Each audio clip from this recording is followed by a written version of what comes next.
Alright, guys. I attempted to upload this video a few minutes ago in a much more professional way, but unfortunately, I was having all of the technical difficulties. For whatever reason, I was just having an impossible time trying to get everything edited correctly. So I'm just going to do it like this, so you'll have to excuse my grainy video. I have been seeing, as I'm sure all of you have, on Twitter, a lot of people speculating as to why Jenna Marbles has left YouTube, in her words, whether that be forever or just for now. And a majority of people are saying it's because of cancel culture. Now, I can understand, based on the way things have been lately, why some people may think that, but I think that's a very misguided idea, just assuming that cancel culture would get to her to that extent. I just, out of my own curiosity, have been keeping an eye on her over the past couple of days on social media. I have been watching her YouTube comments. I've been watching people hashtagging her on Twitter. I've been watching everywhere that I possibly can. And for the most part, she has the usual, sorry, just saying hi. She has the usual very positive feedback from her fan base, which, that's awesome. I did see a few people saying, like, hey, if you want to say that you stand with Black Lives Matter, then you need to speak out on the fact that you are friends with people like Shane Dawson and you do support Jeffree Star, and it's really not okay to be sitting there and saying that, you stand with the movement, but not really speaking out against them, or at least still supporting them in some way, shape, or form.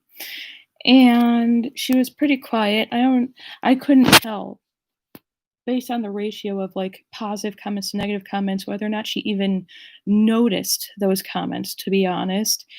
And unfortunately, then we got the video today where she said that she was going to be leaving. First, she did, in my opinion, exactly what she should have, although I cannot accept her apology on behalf of her accusation, well, people's accusations against her of blackface or of making Asian stereotypes or making fun of Asian people.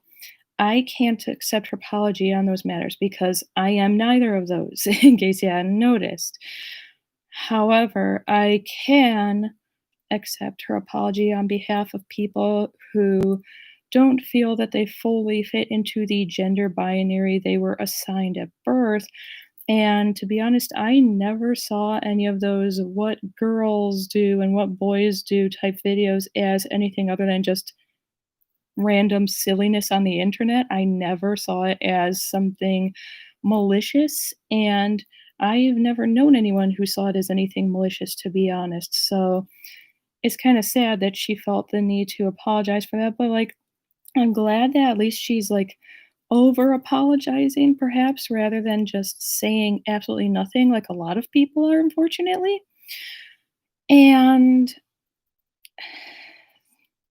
it's really, I'm not used to doing a live stream on this channel. I'm used to doing it for my graphic novel, so excuse me if I pause a little bit and collect my thoughts.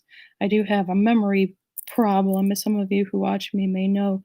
But here's the thing about the people saying that she left because of cancel culture. I'm like, oh, fuck everybody who made Jenna Marbles leave YouTube forever because cancel culture is such a toxic thing, it's such a cancer to the internet. The thing about that is, I really think it didn't have anything to do with cancel culture against her at all.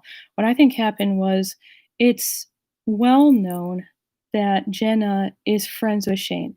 And I don't mean just like, oh, she's friendly, she collabs with him sometimes, or sometimes she might, say something nice to him on Twitter. Like, no, they are full on friends, like close friends. I can tell in the way that she reacted to the PR he sent her. I can tell in the way that she has discussed him in the past that they are close friends. And this is where I think her reasons for leaving come in. I think that what happened was she already felt a lot of guilt over her own past and the things that she said and done on the internet. So she was already trying to sort through her mind how she was going to go about taking accountability for that stuff.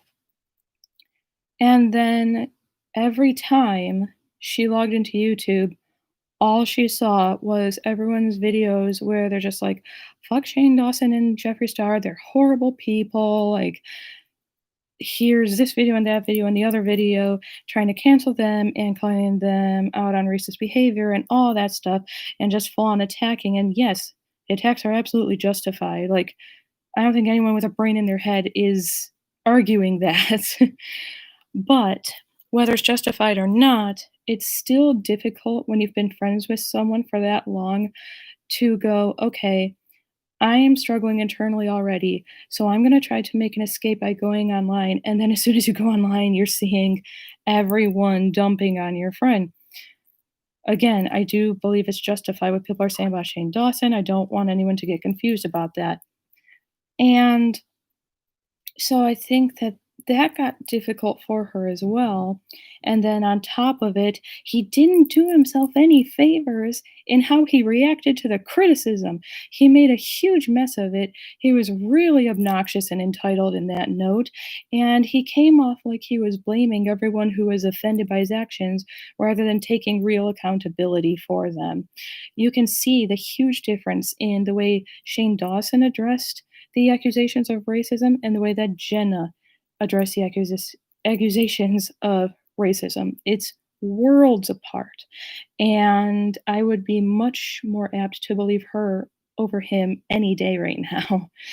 And I think that all the negativity and the inability to escape everything that's going on around it was getting hard for her. I think that I mean, she's been on the internet and she's big enough on YouTube that she's an intelligent woman. She knew full well that people were going to start coming after her soon if they hadn't already over being friends with someone who behaved like that. And I don't know that she was ready to even address with Shane Dawson what he did and be like, dude, what the fuck? What was that all about? So I think that was a big part of why she left. And I think that the remainder of, that reason is the fact that, again, she's intelligent. She's mentioned that she watches YouTube all the time. She isn't just on YouTube, she watches a lot of YouTube.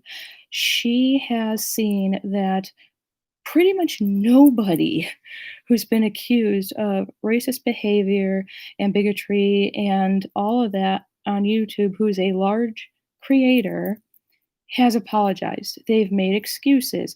They've said the words "I'm sorry" and then gone on to exhibit the exact same behavior. It's been a hot, hot mess. And I think that she was like, well, if at least I take accountability, if at least I make the decision for myself and for others to sit down, to truly apologize deep in my heart and mean it, and to take accountability for the things I did that hurt other people on this platform and off of it, at the very least, then one person did. It's not perfect. It's not even great. It's one person out of so many right now, but at least she took accountability for herself. And she's leading by example. She's proving that she's grown and learned a lot in the way that she chose to apologize today. And I really hope that everybody else involved in all of this, especially Shane and Jeffree, actually pay attention, not just to the fact that she said the words "I'm sorry," but to how she said them and to how she's actually attempted to grow and change and do better as a human being over time. I really, really, truly hope that eventually at least one of them figures it out. All that people wanted from Shane Dawson was for him to admit that what he did was wrong and to leave Jeffree Star's shoulder and move on. That's all they wanted. There was no reason to pop off the way that he did. And like I said, I mean, that's really all I have left to say is that I am glad that she came on and addressed it. And it's not fun to address things like that, but I'm glad she did. And I hope that others follow suit.